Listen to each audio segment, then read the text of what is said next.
Okay, hi guys. This is my first attempt at having a go at something like this.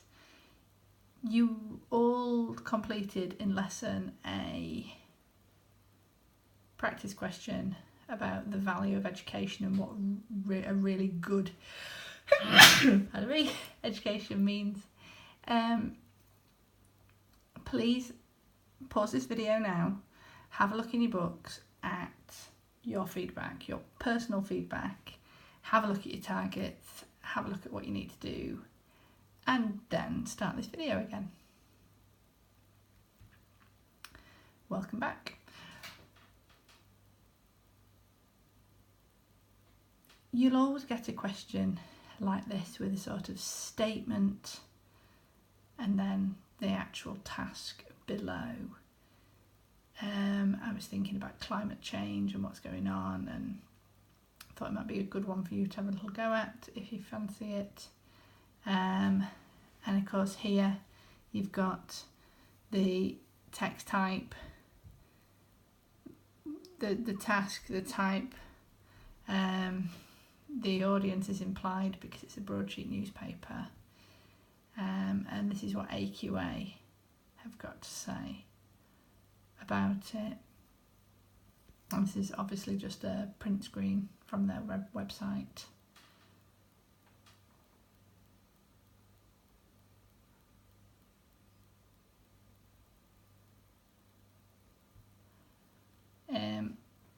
There's other things for you to think about. So there's slightly different tasks, so it might be explain or argue or persuade or instruct or advise. What AQA have done in recent years is change this task. It used to look more like this, and I would teach specifically argue, and then I would teach specifically persuade. What they've called it now is just opinion writing. So whatever is going to come up, they just want your opinion. And because they're all largely similar, this one's more gentle, this one's stronger. And these are the types which we should know about, but I just thought I'd put them there just in case. Right. The first thing you have to get right when you've read the question, you've underlined the key parts, you've done your plan, your opening is key. It's where you can immediately gain lots of marks. And for me, I'd want to get my head around, why am I writing this piece? Who am I? And then you want to think of an original opening. But if, for example, there's one on climate change, your question's on climate change, why all of a sudden you're writing about this? Has something just happened in the news you want to report back on?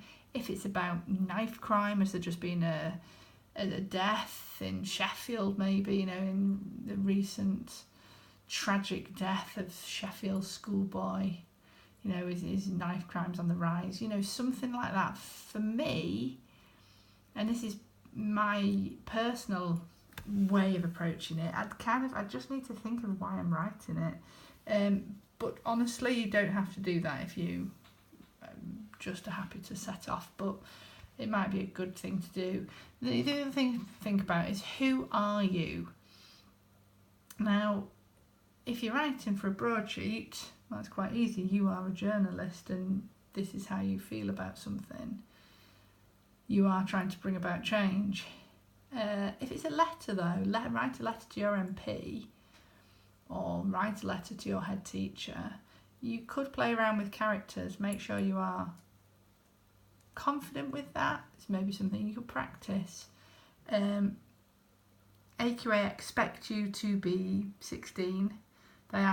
That's what they want to see. However, sometimes, again, maybe if you're sort of creative,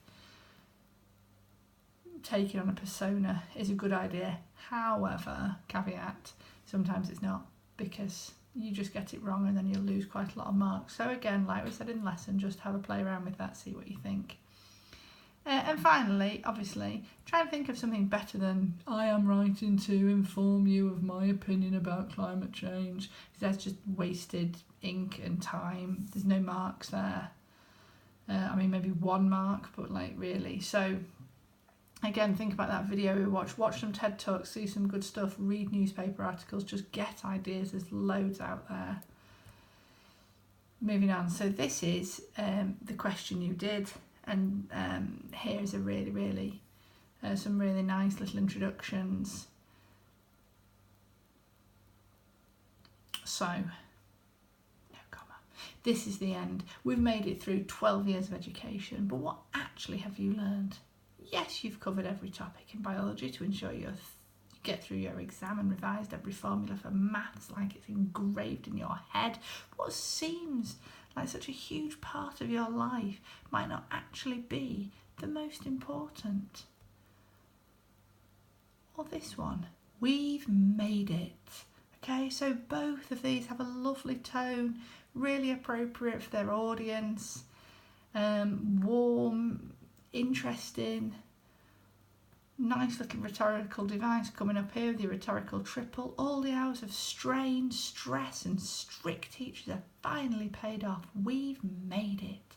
Personally, I hated every moment of it. Every time I had to sit down, turn my phone off and just read about mitochondria is something I don't know about. Metaphors and maths. Another little rhetoric triple. That's enough of those now, but good. But that's behind us now because we've made it. And within a paragraph, we've got a lovely little circular structure. Just great. Okay, so and again, there's a clear sense of who this person is, why they're writing.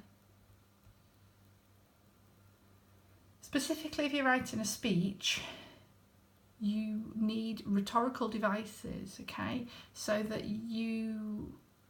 your audience isn't reading something, they're just listening. They need to know. It kind of signposts where you're going, and here's some good examples where you have to sort of show you've got a structure. But what really does make a good education? Well, and they carry on, and then they answer their own question. And another one down here,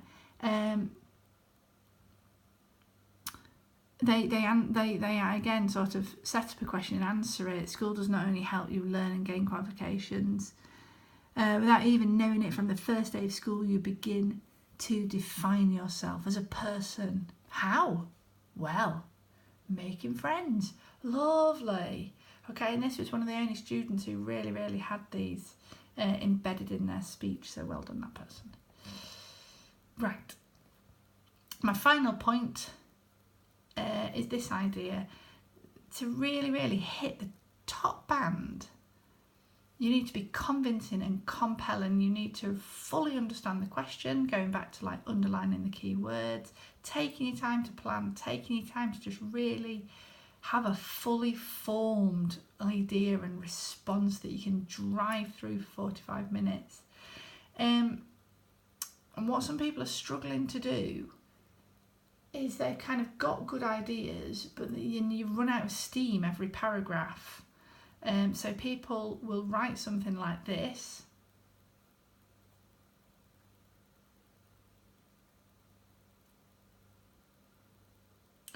And then they'll move on and do another sort of shortish paragraph, and then they'll go on and do another shortish paragraph. And I just wondered if maybe advising you to stick to something like this, again, maybe just over the holidays while you're revising, just so you're getting into the swing and making the most of your paragraphs, because this is absolutely crucial. If you want to move up the mark scheme to anything better than just okay, you have to be doing this. And honestly, I would stop doing anything else and make sure you are nailing this, because this is where there's a lot of marks, really important marks. So your article or whatever it is you're doing isn't just a sort of thin little waffy thing. So firstly,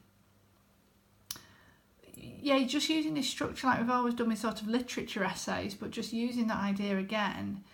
make your point, go in with your topic sentence. What are you going to talk about? What part of climate change, for example, are you going to focus on in this paragraph?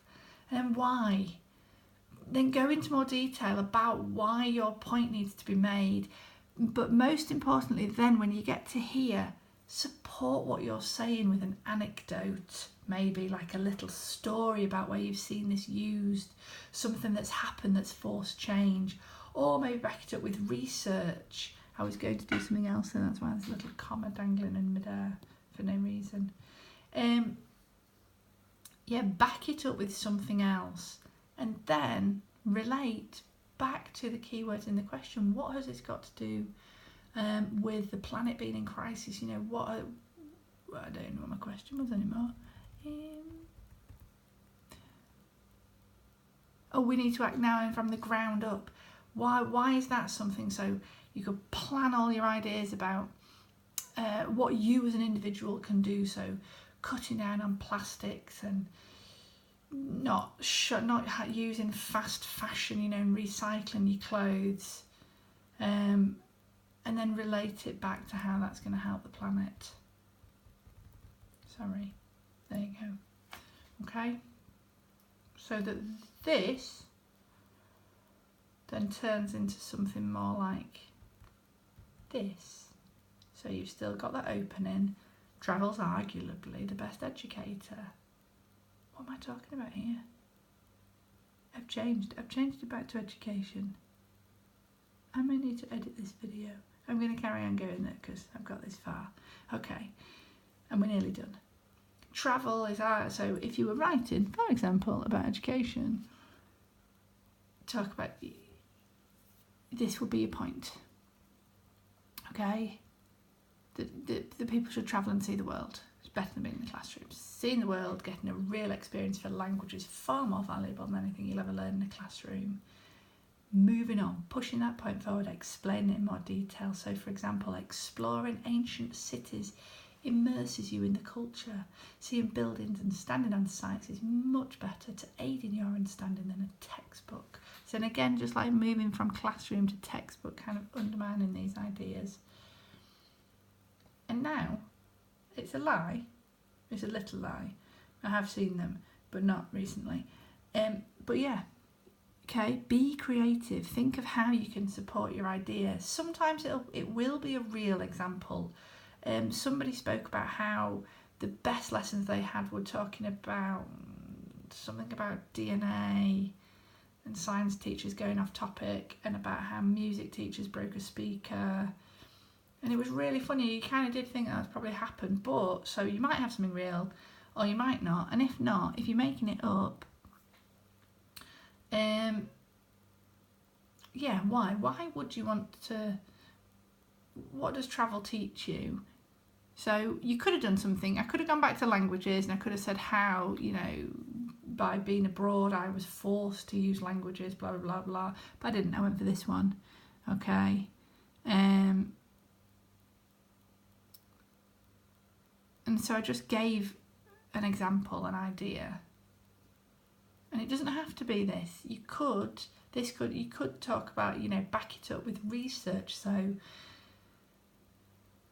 in a recent study, it's been found that, you know, students who are learning a foreign language, who travel abroad and get to speak that language, are 55% more likely to retain that information and be able to use it in later in life, or 20 years later, that information is still retained rather than just sort of using it in the classroom.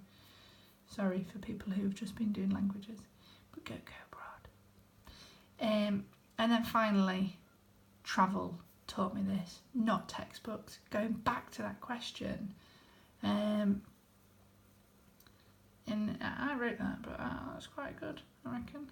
It's like ticking all your boxes, and it's doing everything AQA wants. So they are my tips for question 5. Okay, and this last one, this is crucial. Okay, please don't have loads of paragraphs like this, because you're just limiting your marks.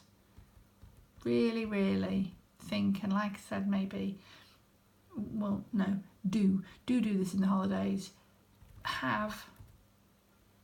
think about these ideas, have a go at loads of different ones, and so basically by the time your exam comes around, this is just happening more naturally. And if it's not, plan it like this. I don't care, as long as it goes on the paper, I don't mind how you get there. The end.